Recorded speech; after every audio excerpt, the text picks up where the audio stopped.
Good afternoon. My name is Vikas Pota, and this afternoon I'm pleased to bring with you someone who I call a friend, but also is very prominent in the education sector, and that is Dr. Harry Patrinos of the World Bank. Harry, welcome to this live stream. Thank you, Vikas. Pleasure to be here.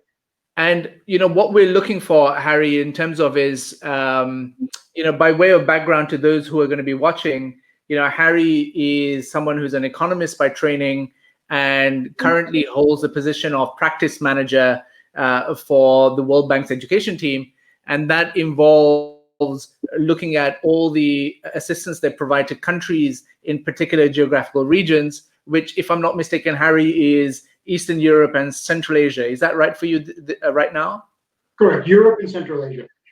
And so what practice managers do is to make sure they work with ministries of education with regards to the implementation of reforms or programs that they have borrowed money from the World Bank on. And as a result of Harry being in the World Bank system for a massively long time, actually, he has traveled the world and he is familiar with the settings of many systems and reforms that have taken place. Harry, you have been a prolific writer and thinker over the years. I've read much of your stuff, most of which I actually agree with. And the thing that caught my eye was this discussion that is happening because of the pandemic and school closures. People are starting to dream a little bit in terms of, how do we create the education system of the future? Often that is translated to what is the school of the future, but we'll leave that discussion because I think what's more interesting is your perspective on how you actually create an education system.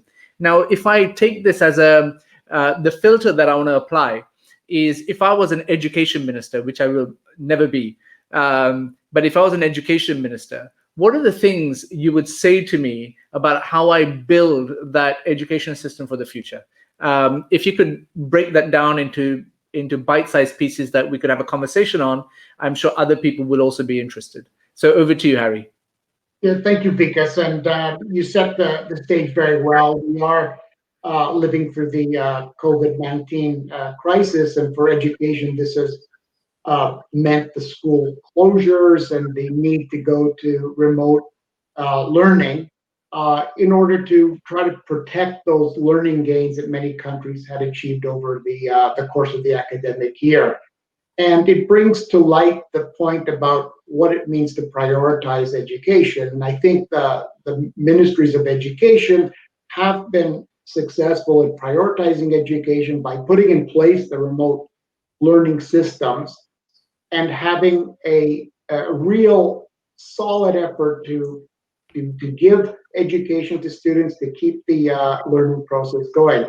Of course, the difficulty has been that the systems that we're using weren't designed for having so many people out of school. They weren't designed for the whole education system to be online or learning remotely. So they're not appropriate for the task.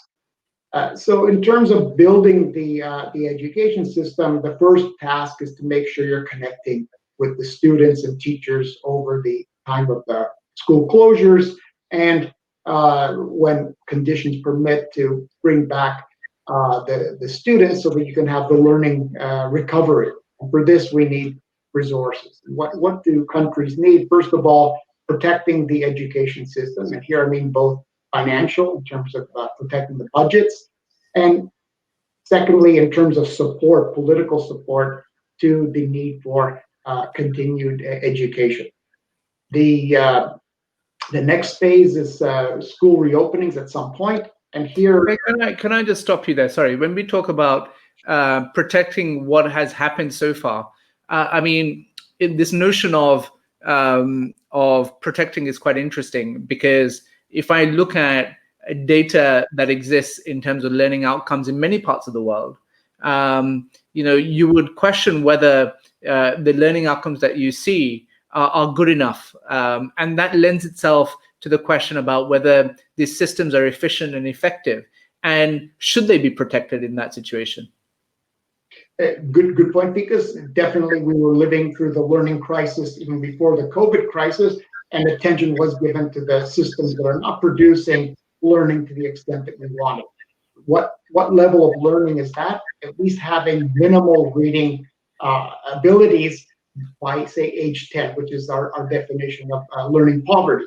That was already a crisis. Now it becomes worse because as bad as it might be in some places, at least there was a school, at least there was a teacher, some effort was taking place, and with the increased attention to this crisis, more would have been done.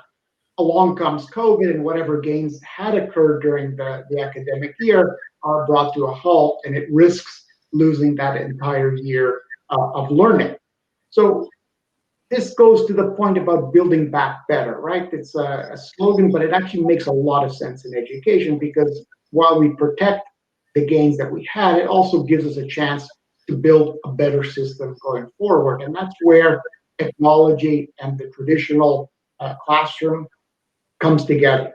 It's no longer a luxury, it's no longer an add-on, it's an integrated part of your system that allows you to remain resilient and to have the resources shared across the national education system. Harry, I hear you, and I don't disagree about the need to use technology. But before we get to how we reframe education systems, the question that comes in my mind is one of the features that has resulted that has come to the fore as a result of the pandemic is that no kind of technology or no system of technologies could actually speak to all the issues to do with equity, as an example, that have arisen out of the pandemic. And so what really does come across is the school as a center, not just for learning, but for society as a whole. And how do you view that? And I understand that the remarks you want to make are to do with learning in specific, but there's a I remember a talk given by an Indian industrialist that talked about how can you learn with an empty stomach, as an example. And so do you have some thinking around those kind of issues and how we mitigate for those? Definitely, because those are good points. And I think another negative aspect of the school closures is the absence of the school meals. And countries have struggled to find alternative ways of making up for that during the school closures. That's one aspect of inequality. The other is the resources that students and schools get in disadvantaged areas. And again, in the context of building back better, we need to look at the financing formula that we have for schools. Is it adequate for the system that we have and for the recovery that's required? I think when students do finally get back to school, you're going to find a very wide distribution in learning outcomes because of the closures, because of the summer learning loss, or the hemisphere at least. But this will be a reality for teachers, and in many places they won't have the information on how wide that learning disparity is, which students have fallen behind, so that they can tailor their lessons. So we need more information and then more resources directly to the schools. Some very successful education systems have already started to do this. They've extended the school year, or started early, or had Saturday classes, or kick-started the summer learning programs, and they are putting more resources at the level of the school so the teachers can cater to those students that have fallen behind because of the school closures. So, what do you think about, I think all these catch-up measures are quite interesting, and actually were put in place at a time when we could with certainty say that we're going back to school after the summer break, which in the US and Europe is September. Right now, I'm not sure, actually, Harry, in terms of whether that's a dead cert as per what Boris Johnson or whichever government is saying. And actually, if I'm not mistaken, the Kenyan government has decided to defer school until next year altogether. And so what is your view about repeating a whole year or a cycle as a way of making sure that every child gets the best opportunity possible? Is that even a starter, do you think? I think missing a year will be catastrophic for the students and their families. I think that very difficult to make up for these years. We know this from the literature in terms of students who repeat grades or who drop out and come back. It's very difficult to get back. That lost year has a real consequence. If I can just mention the economic consequences, this is about 10% of your lifetime earnings that will disappear.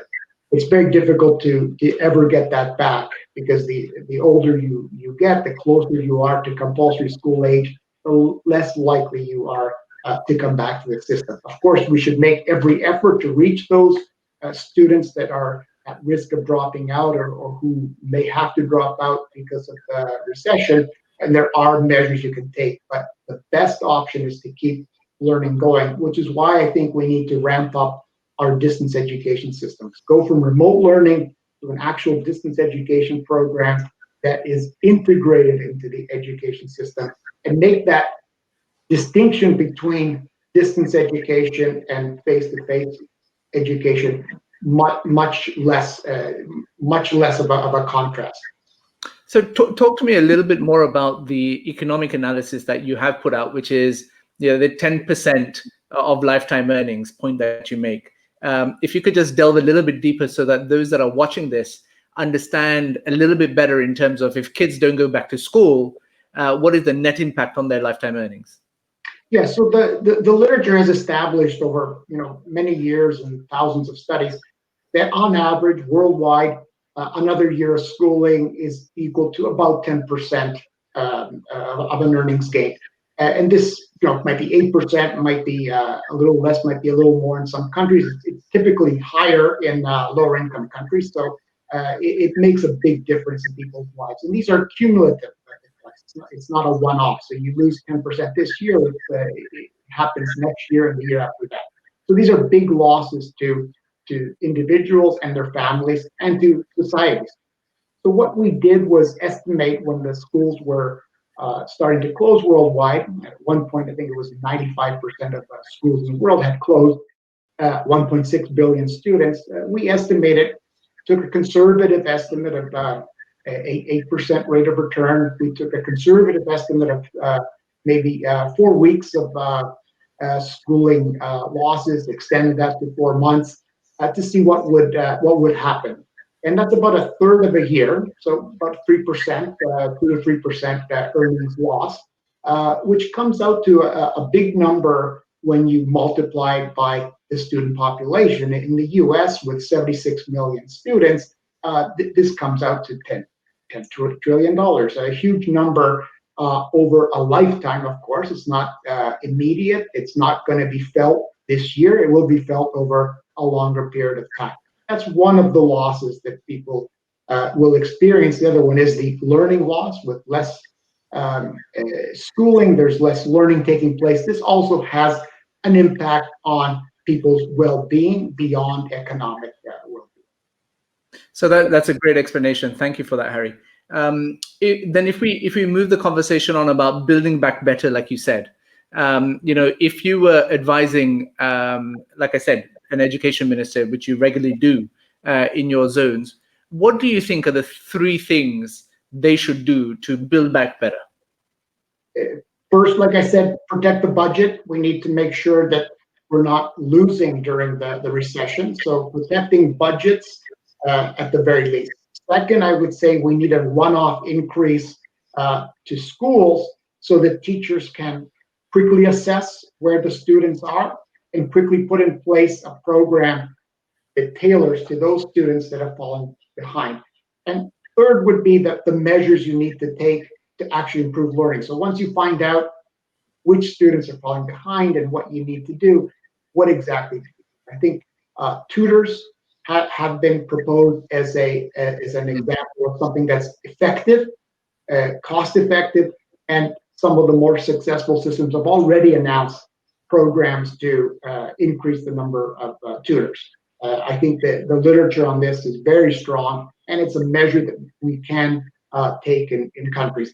Others have to do with keeping those at-risk students in school. Scholarships have worked during other financial crises quite successfully, and putting in place a system to bring back those students that will drop out, maybe for a few months, maybe for a year, but they need a pathway back into the system so they can obtain their qualifications and credentials so they can continue their education if they want, or to have better credentials for the labor market. So, Harry, thanks for that. I mean, a lot of the things you talk about are in the near term. These are things that ministries need to do tomorrow, actually, if not already doing and putting in place. Whether it's protecting your budget, whether it's putting a one-off increase. But let's take a longer time horizon. Let's say over the next 5 years. People talk about this fourth industrial revolution, and I know you have given many talks on this as well. In that, from a system or a structure basis, what is it that an education minister ought to be doing or thinking about, at least, to make sure that the system is fit for purpose? Yeah, again, good question. I think it's being ready for the changing world of work. And what two things we find is that more education protects people from losing jobs, from graduating without the prospect of a job. Also, the quality of education. The higher the test scores or whatever measures you have of quality, the more likely you will have a job that's less prone to, say, automation. Also, the ability to work with technology makes a difference for people's lives. And I think this gives us an opportunity to use the education system to introduce students to better use of technology, integrate it into the classroom so that it becomes part of their skill set. I think we're finding that different kinds of skills will be rewarded going forward. These include the ability to communicate, the ability to solve problems, to work in teams. All of these skills can be learned, and they can be learned in the school system, but we do need to make some changes, some fundamental changes to how we educate and how we organize the school system. And so, I mean, I understand what you're saying, but the practical steps, the reason I asked you this question is I'm often asked as well this very same question. And what flummoxes me is actually prior to the pandemic, government departments often run by policies. They have a policy catalog of everything you can think of. But the actual absence of a policy on technology that actually extends beyond procurement of hardware has been one of the blocks. And so, in my view, if I was to give advice to an education minister, one of the things I would look at is, for example, that, and that's a fundamental feature of how government departments are run. And so, like that, you don't necessarily have to pick up on that, but like that, what are the 2 or 3 practical things that they could do to make sure that their department, at least, comes also up in line with this century? And by the way, we're in the 3rd decade of this century in that sense, right, already. So, what are the practical things that a minister should do? Yeah, I think the first is to make sure that there is a system in place for learning continuity. I think the COVID-19 brings to our attention that we do need to be ready for emergencies. We need to be ready again during the school year, because who knows when schools have to close down. So having that system in place for the distance education to continue. I think many governments have found out that they may have had good distance education systems, but they weren't ready for this massive closing of schools and having so many students online. So I think that's one investment needs to take place, and it goes across government. It's not only an education priority. The second is to make sure the content is ready. I think a lot of governments scramble to try to produce the content in real time. They made heroic efforts, some very good content, but I think it makes sense to be ready. And be ready in a way that you're getting the best of technology, because one of the advantages of technology is that you could have the sessions recorded, you could play them again, but also the interactivity and having something that allows you to learn more than just a simple lecture that you might get. And second, the capacity of the ministries to work in the digital world and to produce that content. I think we're finding that we're at the limit in many developing countries of the capacity of the ministries of education in this area, and it's an area that needs to be developed, and we need to build the capacity of those professionals in the Ministry of Education and give the teachers and administrators the tools they need.